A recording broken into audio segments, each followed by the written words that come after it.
به نام خداوند بخشاینده مهربان. سلام دانش آموزان گرامی، هموطنان عزیز.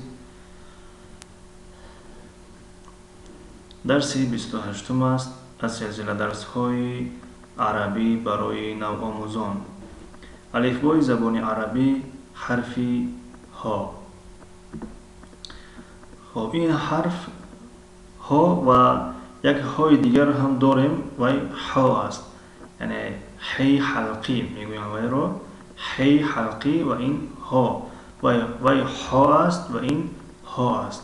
ها در زبان عربی دو نمود یا که دو حی است. در زبان تاجیکی یک نمود حی است، لیکن در عربی دو نمود ها و ها.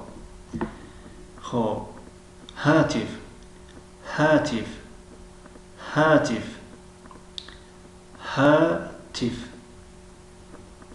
هاتف تلفن. هاتف در زبان عربی تلفن را میگویم. هلال هلال هلال.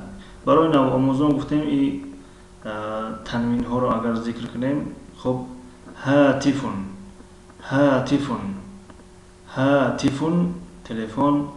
هلالون هلالون هلالون هلال هلالون ماه ماه رو میگویم.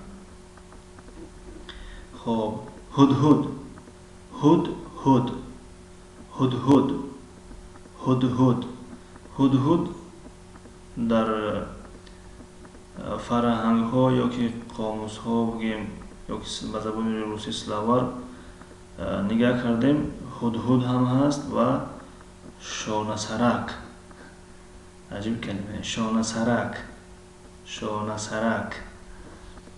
خب در اینجا شکل تنهای کلمه ها و در اینجا شکل جمع کلمه ها رو آوردیم.